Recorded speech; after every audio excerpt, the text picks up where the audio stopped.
तो स्वागत करता हूं मैं आप सभी का एक बार फिर से हमारे यूट्यूब चैनल पे। और आज हम एक टॉपिक लेके आए हैं स्पेस का डेमो 2 मिशन। ये एक स्पेस फ्लाइट है जो कि इंटरनेशनल स्पेस स्टेशन तक जाएगी और 2 क्रू मेंबर को साथ लेके जाएगी। तो दोस्तों, अगर आप हमारे चैनल पर नए हैं तो प्लीज़ इसे सब्सक्राइब कर लीजिए, लाइक कीजिए, कमेंट भी कमेंट सेक्शन में आप कर सकते हैं। इसके अलावा आप नोटिफिकेशन प्रॉपर पाने के लिए बेल आइकन यूज़ कर सकते हैं। बेल आइकन को दबाइए ताकि आपको प्रॉपर नोटिफिकेशन मिलते रहें। हम आज डिस्कस करेंगे कुछ पॉइंट्स पे। पहला पॉइंट रहेगा हमारा कि रशिया पर जो है यूएसए की डिपेंडेंसी क्यों थी। कि हम आपको पता है एक इंटरनेशनल स्पेस स्टेशन होता है पूरी दुनिया में, और वो स्टेशन पर जितने भी प्रोजेक्ट्स वगैरह होते हैं वो सभी देशों का उसमें थोड़ा बहुत कंट्रीब्यूशन रहता है। तो वहाँ पर जो है फ्लाइट ले जाने में रशिया सबकी हेल्प करता था एक टाइम तक, अभी तक। तो फिर इसके अलावा नासा ने जो है, नासा की डिपेंडेंसी यूएसए पे आ गई। नासा जो है रशिया पे पूरी तरीके से डिपेंडेंट हो चुका था, तो उस पर भी हम चर्चा करेंगे क्यों किया। इसके अलावा नासा ने जो है खुद ना लेकर ये काम कुछ प्राइवेट प्लेयर्स को दिया था, और वो किस तरीके से सफल रहा उस पर भी हम चर्चा करेंगे। फिर पूरे मिशन की बात करेंगे, ये डेमो 2 मिशन क्या है, और DM2 भी कहें इसको। तो इस DM2 मिशन की पूरी चर्चा करेंगे। इसके अलावा GSLV और फाल्कन 9 जिस पर ये मिशन जा रहा है डेमो 2, DM2 एक तरीके से छोटा सा कैप्सूल है, उस ये प्रॉपर मिशन है वो फाल्कन 9 उस रॉकेट से छोड़ा जाएगा। तो फाल्कन 9 और GSLV मार्क 3, इन पर दोनों पे कंपैरिजन वो है प्रॉपर। और इसके अलावा जो हमारा लास्ट टॉपिक हमेशा रहता है कि इंडिया पर इसका क्या फ़र्क पड़ेगा, इंडिया पर इसका प्रभाव क्या पड़ेगा। तो इस पर हम चर्चा करते हैं। चलिए दोस्तों, आगे बढ़ते हैं। दोस्तों, सबसे पहले हमारे पास ये प्रश्न आता है कि यूएसए जैसा रिच कंट्री और काफ़ी रिसोर्सेज है जिस पर, वो रशिया जैसे कंट्री पर किस तरीके से ऐसे स्पेस में डिपेंडेंसी ला सकता है। तो हम देखते हैं, आपको एक सीरीज़ पूरी चालू होती है कब से, लगभग 2014-4 से, जब से जॉर्ज डब्ल्यू बुश ने एक भाषण दिया था जिसमें उन्होंने प्रेसिडेंट बुश ने पूरा प्रॉपर अनाउंस किया था कि हम जो है स्पेस शटल को 2010 तक रिटायर कर देंगे पूरी तरीके से। तो स्पेस शटल वो मिशन था जो तब तक इंटरनेशनल स्पेस स्टेशन पे अपना इसमें जो था क्रू और जो उनकी सामग्री थी जो वहाँ पे स्पेस यात्रियों को चाहिए होती थी वो पहुँचाने का काम करता था तब तक। तो उसको रिटायर करने की बात कही, क्यों कही? क्योंकि वो चाहते थे एक नई टेक्नोलॉजी का, क्योंकि वो काफ़ी पुराना हो चुका था स्पेस शटल, और नई टेक्नोलॉजी का कोई नया रॉकेट बनाया जाए और उसको तब 2010 तक चालू कर दिया जाए। तो लेकिन उसमें 4-5 साल का डिले हो गया। उसके भी पीछे बहुत सारे कारण थे, जैसे यूएसए में रिसेशन आ गई थी 2007 में, तो उस वजह से प्रॉपर फंड नहीं मिल पाया। इसके अलावा काफ़ी मिसमैनेजमेंट रहा, लैक ऑफ कम्युनिकेशन रहा साइंटिस्ट और वहाँ के ब्यूरोक्रेसी में। तो इस तरीके से वो प्रॉपर मिशन पे काम नहीं कर पाई। इस वजह से इन्होंने, जो नासा ने डिसाइड किया कि लगभग ये प्रोजेक्ट आप प्राइवेट सेक्टर को दे दिया जाए।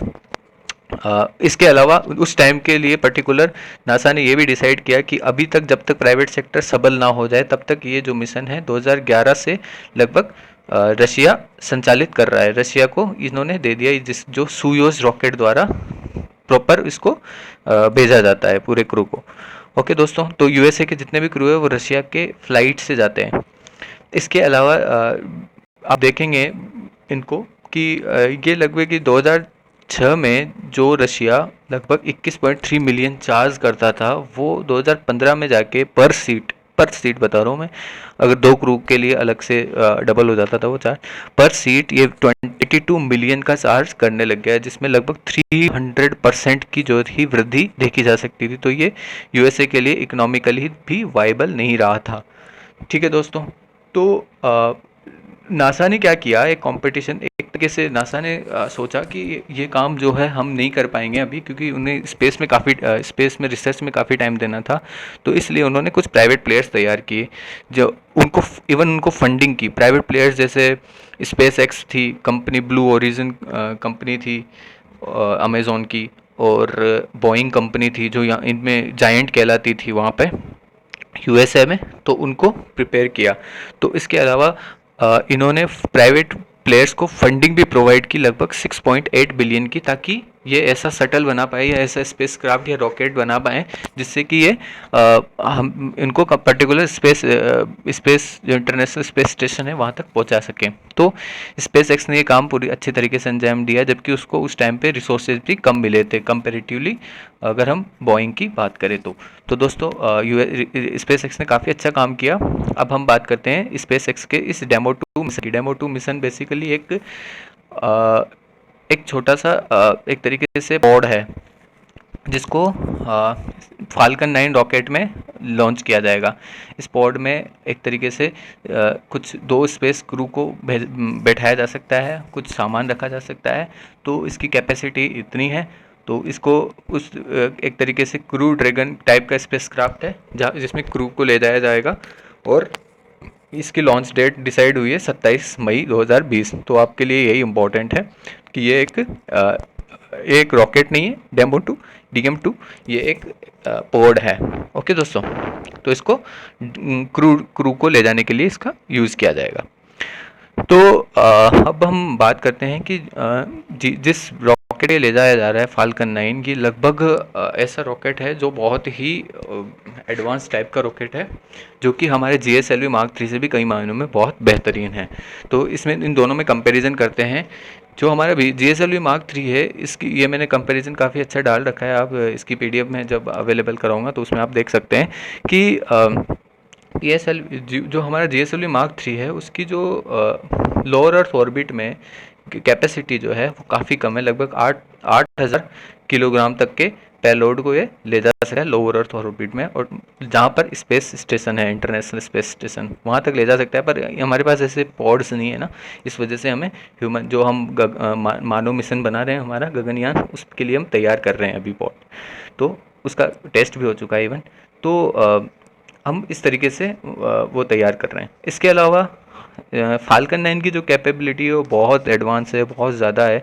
ये हमसे लगभग 3 गुना ज़्यादा पावरफुल रॉकेट है, और इसकी कैपेसिटी है लगभग 22,800 kg इन लोअर अर्थ ऑर्बिट। इतना सारा जो है पेलोड वो लोअर अर्थ ऑर्बिट तक ले जा सकता है। इसके अलावा फाल्कन 9 ये भी दावा करता है कि हम मार्स तक लगभग 4020 किलोग्राम तक का वज़न ले जा सकते हैं। तो इस तरीके से ये इतना एडवांस स्पेस क्राफ्ट है जिसको हम GSLV से तुलना कर सकते हैं, GSLV Mark 3 से तुलना कर सकते हैं, लेकिन GSLV Mark 3 से काफ़ी बौना प्रतीत होता है इसके सामने। जबकि ये एक स्पेस एक्स जो इसकी निर्माण करता कंपनी है वो एक प्राइवेट प्लेयर है। तो ठीक है दोस्तों, इसके अलावा भारत के लिए इससे क्या लेसन्स हैं? तो भारत के लिए इससे लेसन ने जो इस तरीके से कैटेगराइज किया है कि हमारे जो है प्राइवेट सेक्टर का जो पार्टिसिपेशन है वो काफ़ी कम है, तो वो पार्टिसिपेशन बढ़ना चाहिए। तो पार्टिसिपेशन कैसे बढ़ेगा? हम 2017 में एक स्पेस एक्टिविटीज़ बिल लेके आए थे, उसमें भी प्राइवेट प्लेयर्स को बढ़ाने के लिए हमने प्रयास करने की बात की थी। वो अभी तक पास नहीं हो पाया है 2017 से अब तक। तो इस पर भी काफ़ी प्रश्न चिन्ह खड़े होते हैं कि हम प्राइवेट सेक्टर को किस तरीके से बढ़ाना चाहते हैं। इसके अलावा हमारे पास, हालांकि हमारे पास जो प्राइवेट कंपनीज़ है वो पूरे ग्लोबल लेवल की पर अपनी छाप छोड़ चुकी है। आपने एक कंपनी का नाम सुना होगा शायद, टीम इंडस कंपनी। ये इसरो के रिटायर्ड साइंटिस्ट इसमें ज़्यादातर काम करते हैं। तो टीम इंडस जो कंपनी है वो उसने एक कंपटीशन जीता था। नासा ने कंपटीशन आयोजन करवाया था एक रोवर के लिए जो कि चंद्रमा पर भेजा जाना था। तो उसमें उस कंपटीशन को टीम इंडस ने ही जीता था। तो इसमें काफ़ी प्राइवेट प्लेयर्स का पार्टिसिपेशन काफ़ी बढ़ना चाहिए। उसके लिए थोड़ा बहुत गवर्नमेंट को थोड़ा सा अभी इस इनिशियल स्टेज पर तो थोड़ा फंड प्रोवाइड करवाना ही पड़ेगा, क्योंकि USA में भी ऐसा किया गया था, तभी आज स्पेस एक्स इतनी ज़्यादा आगे हैं। हमने बात की थी अभी, कुछ 6 बिलियन के आसपास पैसा अवेल करवाया था। तो ऐसे इतना अमाउंट नहीं, पर थोड़ा बहुत अमाउंट तो प्रोवाइड करवा ही सकती है गवर्नमेंट। पर इस फंडिंग की इतनी कमी है कि हमारे इसरो को ही बहुत कम फंड मिल पाता है, तो वो प्राइवेट प्लेयर्स को कहाँ फंड प्रोवाइड करवा पाएंगे इतना। तो इस पर भी काफ़ी प्रश्न चिन्ह है। इसके अलावा कैपेसिटी ऑफ रॉकेट की जो कैपेसिटी है वो बढ़ानी पड़ेगी डेफिनेटली, अगर हमें बहुत अच्छे अच्छे मिशनों को अंजाम देना है। तो 8,000 kg का लोड जो है लोअर अर्थ ऑर्बिट में ले जाना, ये बहुत वैसे तो बड़ा अचीवमेंट है, फिर भी दुनिया के परिदृश्य में अगर आज हम देखें तो हम काफ़ी पीछे खड़े हुए हैं। तो इसके अलावा फंडिंग को इस लेकर जो प्रश्न उठते हैं कि स्पेस जो इंस्टीट्यूशंस हैं या स्पेस कंपनीज है, इसमें इसमें काफ़ी फंडिंग अलोकेट करना चाहिए गवर्नमेंट को भी और प्राइवेट सेक्टर को भी।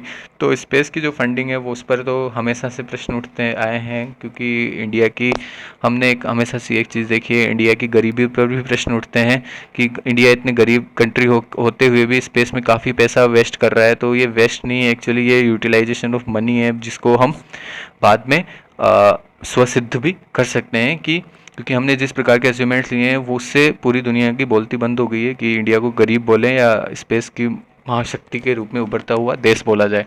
तो इस प्रकार से आज का हमारा एनालिसिस जो है यहाँ ही ख़त्म होता है।